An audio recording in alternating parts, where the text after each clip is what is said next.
the biggest takeaway I have from the Maloney thing is like, I just don't know why you let him stand in front of the camera. Like, I think they're going to get all this right, and I understand they're not ready to proclaim anything yet. Then don't go on TV. I also think that guys like Dregs in Toronto have so much going on that they don't overly focus just on one team. So their depth of knowledge of all that is Calgary isn't the same. Like, but I think that they're looking at it, well, just be patient in an overall general sense. We've seen it. We live it. We eat it and drink it and every day run into people. And there's opinion. We've watched enough of it. This is the gist. When you take 3 years and think about this team after watching them and rationally assess, you have to move these guys out of here and restart.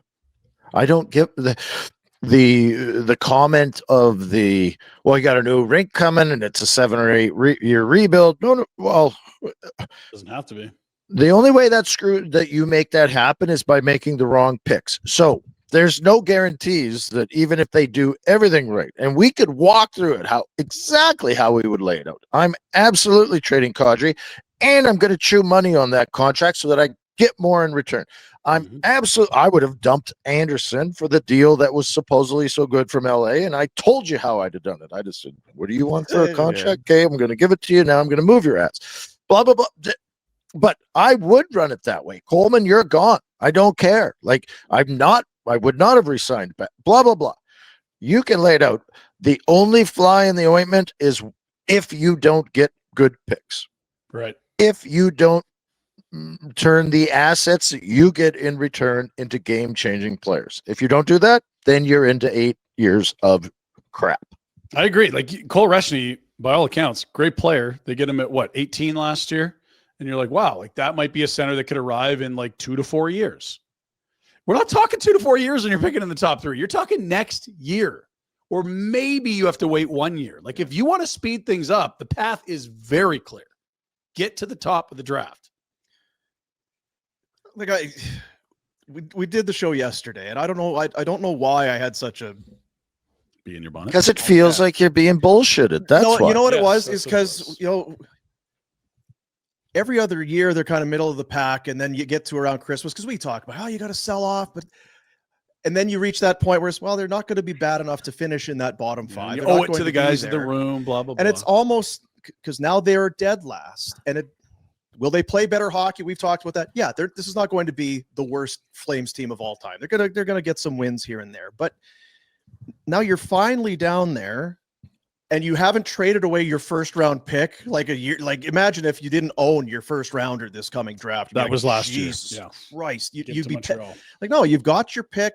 Things are in good order. You have a goaltender. You've got some young players. And to see it from their side, yes, what's Don Maloney going to say? But it's a different time. And it's two things. Fans, they know what the cap is. They know what who's making what. They know what's out there.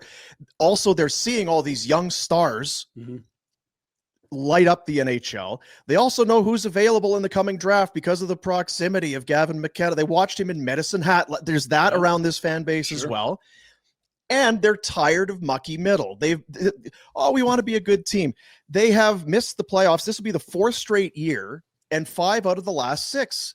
So it's not like you're taking a team that is in the mix for a second or a home ice and deciding, you know what, we're gonna tank. It's not what's happening. It's not Winnipeg. It's as though they are. And it feels like they're trying to be the smartest ones in the room, and it just felt disrespectful to the fans, which is why it rubbed me the wrong way. Because I heard that's what it was. Is you hear from fans that are like, okay, wait, what? What? Well, we thought we were all kind of seeing this the same way. That fine, okay, so they're bad, so they're going to try but what? Well, it just felt like because I was not taking a run at Don Maloney or anything like that. I mean, he's got a job to do, and I didn't want to be disrespectful, but just I think a lot of fans are tired of watching what's on the ice on a nightly basis. They bust their ass night in, night out, but they are superstar starved here. Zero. And you have a chance here, a legitimate and a real opportunity to get one. And to hear that, we're not really interested in that. We want to feed you more of this. It's like, we're sick of this. How about something better? It felt like they were reading the script from last year. Like, I know we're not out of it. And like, no, you're in DFL right now. And you've got other teams that have come out and said it. And I mean, is the backlash so fearful? Like, are we so petty as Flames fans that I don't think a president of hockey ops has come out and said we're selling. In St. Louis and other Barry Trotz. Through insiders, they'll do it. But none of those guys have spoken publicly and said the sale is on. And it's subtle, but it is a little but through insiders, we're hearing what we heard from Maloney. Yeah, which is not ready to do it yet. Yeah. And I don't know what's the love in with Kadri right now. Do you really want to be caught holding the bag when he's not good? He's good now. Is this again, it's nothing against Nazem Kadri, and I think he is playing well. Hence the idea that, we best maximize his asset. I thought GMs were supposed to be, psychopaths? Sociopaths. Yeah, like, now we're good guys. Yeah, maybe we're being too effing nice. Right? And I think that's part of it. I think the fans feel like, again, judge people by their actions. Conroy's not gone out and added a bunch of players. He's not gone out and given up draft picks and that. He made that Flyers deal last year. The price is a good stab. You get Beecher. They've done some waiver wire stuff. That doesn't cost anything. You're not holding players back. So my hope is that, Craig is able to do what he wants to do.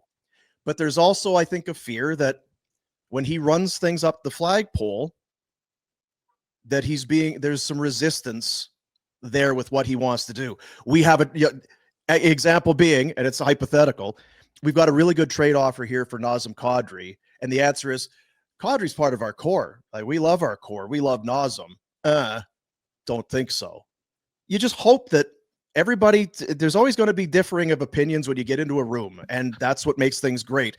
But my hope is, and I think everyone's hope is, let those guys do what they think is best. You hired them to do the job. They've got years of experience. They played in the league. They traveled the globe to work this game. Now let them do it. If the concern is financial from the ownership's point of view, and I don't know that it is, but if that's, most owners should have that concern. But if that is the concern, then let's make the message real clear. I'm not buying tickets to watch mediocre.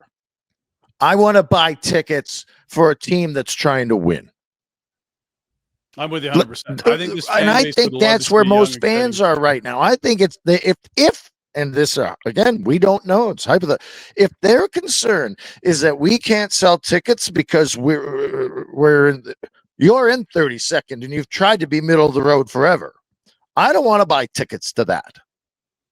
I want to buy tickets to a team that's going for it.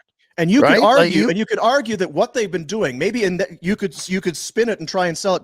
That's us trying to win. We're staying competitive. That's not what you're trying to do. You're staying mediocre. Yeah, you're staying mid by selling off and going for and getting young and getting that. That is being aggressive in trying to win and be a perennial playoff team. Not what this has been. Because again, in the last 20 years, right? 04 to the final, 05 lockout, 06 or again. 05, 06, three series wins in 20 years. Sabres have more and have missed the playoffs for 14 seasons. It's a stupid comment, but it's true. So whatever your plan has been, it's not working. It's not working. Here, you think about this in the business sense. You've got suite holders, and you want to run someone up there to meet them from your team, and you want to impress them. As great a guy as Michael Backlund is, or Nazem Kadri, or whoever the hell else, why don't you walk up there with Celebrini, or Jonathan Taves and or Sidney or Crosby, or McDavid, or McKinnon, or Cale Makar? Now, these are all Hall of Fame guys, but that's the point. When you walked up with Tkachuk, well, this is pretty cool. Johnny Gaudreau. Oh, this is pretty cool. Get that. Yeah. Get that in your dressing room. Yeah. And I do believe you said it yesterday. You have the goaltender. You already have some pieces. You've missed the playoffs. So you've made some relatively high picks for what the team has been. You're not on your way to the bottom by bottoming out this year. Like you've kind of bottomed. You've started to put some pieces. Pieces already in arriving place. here. You're not starting scratch here. Like you said, right? In 3 years, you could be in a new building and have pivotal players at important positions that are in their early to mid 20s. Yeah. Right. That's what you want, and you can do it. But like you say, so Bill Belichick was the best at it. Yeah, he's a great player. He's out. Cut. Because we can be better at this is how we build a dynasty. This is how we build a perennial threat. So it just felt like, I'm not a hot take guy. I sit here and we bullshit because I don't. It's a hell of a show. I just don't. Anyway, I heard from a lot of people yesterday who were saying, yes, that's what I'm feeling. That's awesome that you guys kind of went off there, because that's what we're thinking. That's how we feel. We do feel a little bit like we're being talked down to, and that we're just a bunch of sheep. Again, I don't want to use that. But it's like people are smart. The fans are smart. They know what's going on. They see what's happening in the league, and to feel like they're being spoon-fed something, it's like here's how the league works, and here's what they're done with it. I don't get the financial argument, and I know that it's real. Like Dreger is correct. If you sell Kadri, Coleman, Anderson, and let's say Hanley and Farabee at the deadline, there's going to be a softening in sales. But like, how in the world can't you look longer than one quarter at a time and understand that this fan base wants to see a young and exciting team with hope and promise and young stars? That's the trade-off. Yes, we'll lose money in Q3 and Q4, but hello, McFly, you got a new building where you're going to ask double the price for the same beer and the same seat. It better not be the same team. And people will buy to go see young stars. What happened when they drafted Connor Bedard in Chicago? They sold like 10,000 season tickets within 30 hours or something insane. That's financially good. Try to do that. And you're in a great spot. Like I say, you're in a great spot. I feel like it is an important part in the team's trajectory for the next generation of player. You have to make a statement at some point. You have a budget, right? You have a billionaire owner, and thank God for that. You have cap space. You have buyout room. You're not up against. You hear all these teams are in cap jail, or well, we've got to spend this. You don't have any of those restrictions. Potentially. If you're willing to eat some money on salaries, you have plenty of cap room. You've got the budget. You've been a cap team for years. You've got all of that in your favor. Just go and use it.